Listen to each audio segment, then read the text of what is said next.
uzanga tonolo aditi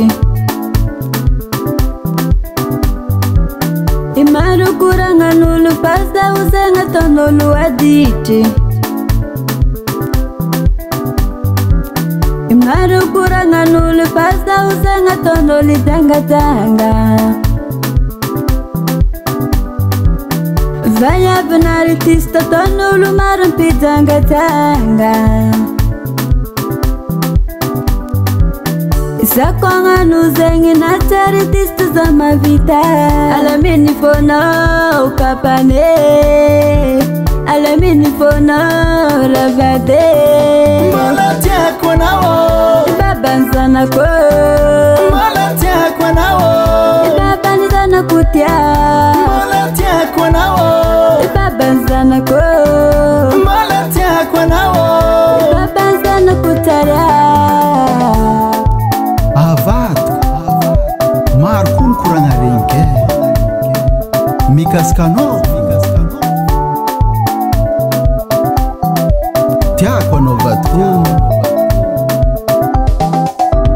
Marani bulangul mangarat Mangarat siseri Nitadandu baka piara ngatige Papane Matuki sazawana Satampira pe Matuki sazawana Chamita kafiti abanosa Babane Tiako Malatia kwa nao Babanzana ko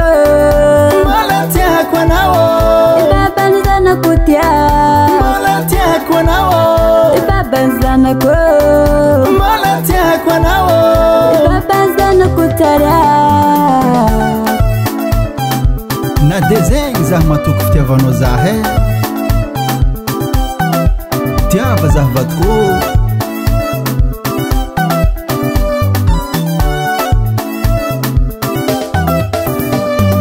Matukisa za Matukisa fitiavu kwa nao Itiava za vadi nao Warela he Matirula tufitiavu ngane fatitandu nulo Itatitiandu bakize Malatia kwa nao Babanzana ko Malatia kwa nao Babanzana kutia Malatia kwa nao Babanzana ko Malatia kwa nao Babanzana kutaria Hamamane Itiava za uvadi nowe Sirilaka Vadikitia kwa nao Taria kwa nawe Vadikitia kwa nao Taria kwa nawe Nivuleza na mvola ngoli patimete Vadianga nol tara kimbol rubat ngafo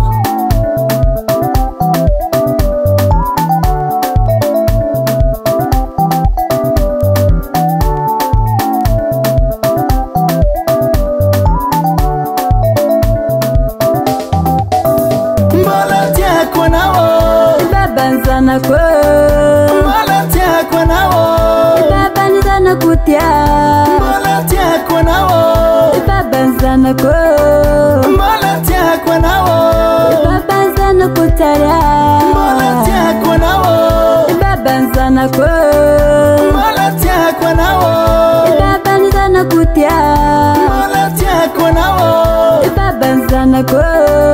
Malatia kwa nao Babanzana kutaria